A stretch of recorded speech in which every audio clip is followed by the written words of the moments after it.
Welcome back to becoming a 2020 service department today.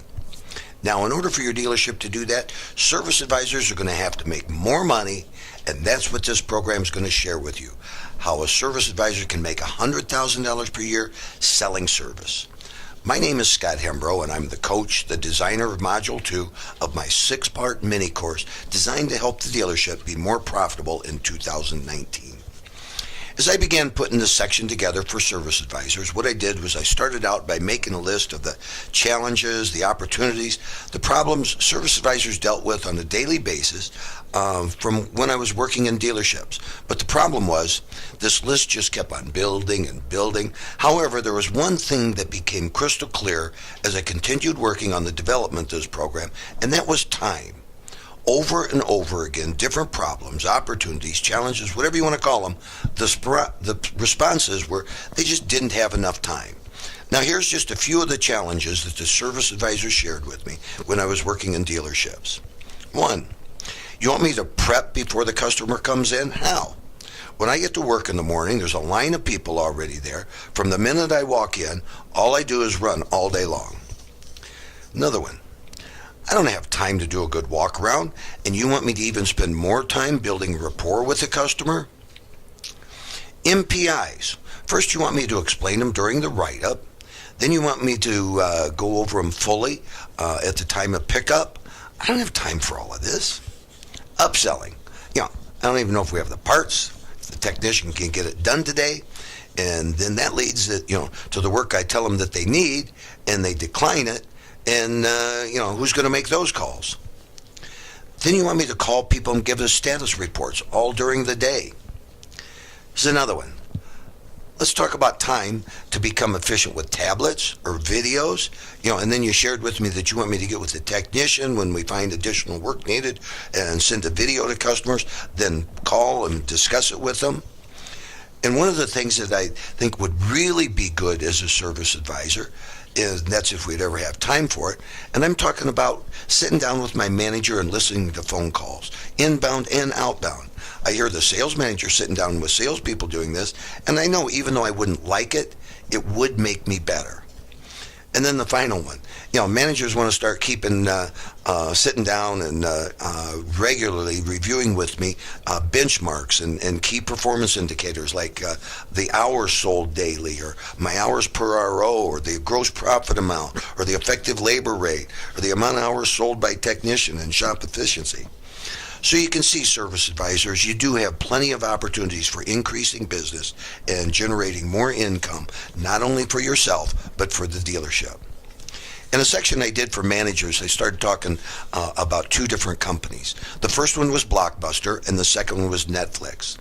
I started talking about how back in 2004, Blockbuster was at its peak. It was in its heyday. They had 74,000 employees. They had $7 billion in sales. Netflix was just starting out, and they were struggling. Now, let's fast forward to today. Netflix has 74 million users monthly with $8 billion in sales. And you know the Blockbuster story, their history. Then I discussed why Blockbuster fell off and why Netflix exploded. Blockbuster didn't want to change with the time. They got stuck in their ways. I remember when my dad gave me a book to study when I went to work for him as a service manager. And I got to tell you, many of the items in that book still look familiar when I walk into dealerships today, like the write-up approach, the dispatching approach, the overall attitude we had towards customers and employees and technicians and hiring techniques. But here's the issue. That book was written in 1950. To make more money in the service department, we have to understand many of our fundamentals that we practice are archaic. The vehicles have changed, which means that the upkeep and the maintenance is different. The technology for fixing has changed. The customer is much more savvy, much more demanding. And the competition is dialed in on how to pick off our customers because we don't satisfy the way they want to do business. One of the most important numbers we should be watching is owner retention. National Automobile Dealer Association studies show the national average for owner retention is between 30 and 40%. This means that 60 to 70% of the people that do have a choice that when the warranty runs out on their vehicles, they go to Independence or they take their vehicles somewhere else to get them serviced. In the Service Advisor module, we're going to be discussing the new customer wants and needs. We're going to discuss owner retention and what it's really about. We're going to do some computations on owner retention, and I'm going to show how much difference it'll make in a service advisor's paycheck. I'm going to show them specifically how this will impact their paycheck and how much more they would make if they kept the customers coming back. Then I dig into it deeper, and I show them where the real opportunities are, exactly where they're coming from. Is it that they aren't writing enough ROs, they need to write more ROs? Or is it that the average amount per RO needs to come up? Or is it the gross profit per finish? One of these three is going to have much bigger impact on their income than the other two.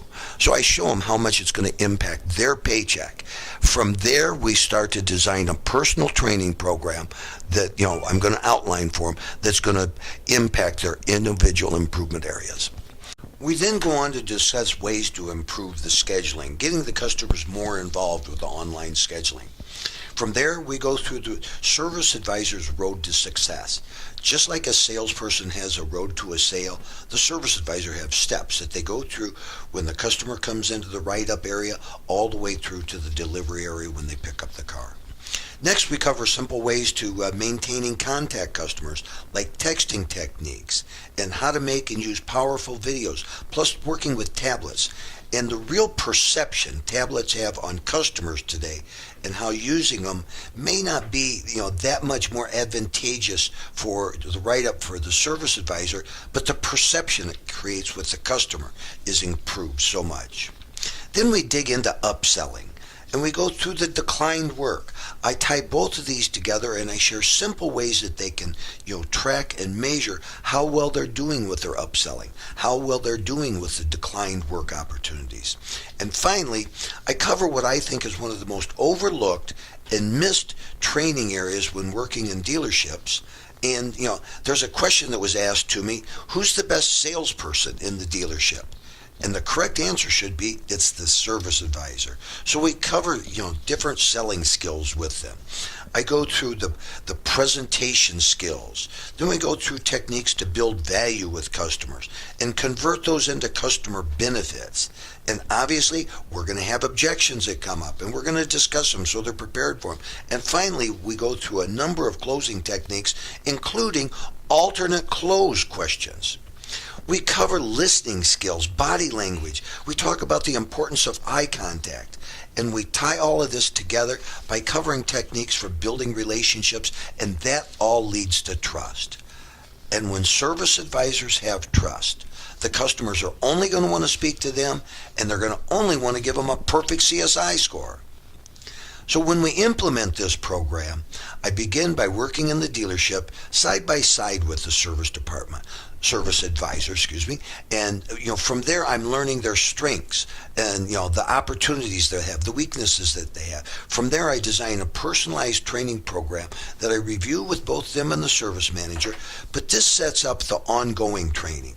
We do online training with the service advisors every single week. I spend 15 minutes with them every week for the next 6 months. And by continually going over the items with them that's been personally designed for them, that's where they actually get the buy-in. One of the things that I've learned, over my many years of working in dealership with people and doing training in dealership with people, that, one of the rules that are out there that we always try to follow, and that's called the golden rule, and that's do unto others the way you would like them to treat you. Well, sometimes that doesn't necessarily work. What I've found that works a little bit better is do unto others the way they want to be treated.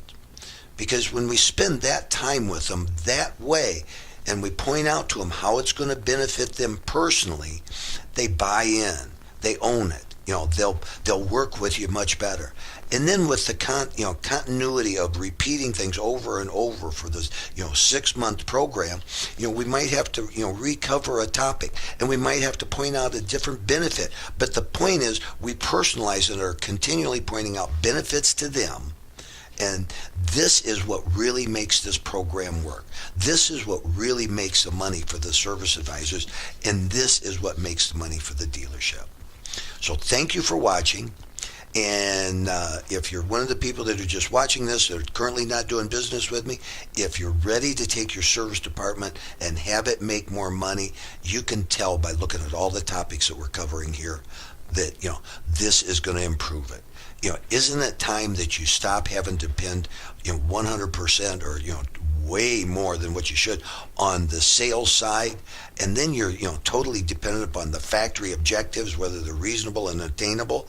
Let's build that service department so you've got 90% of absorption, you've got 85% owner retention. Give me a call, send me an email, and let's discuss a plan of action for you. Thank you, and I'll see you on the next module.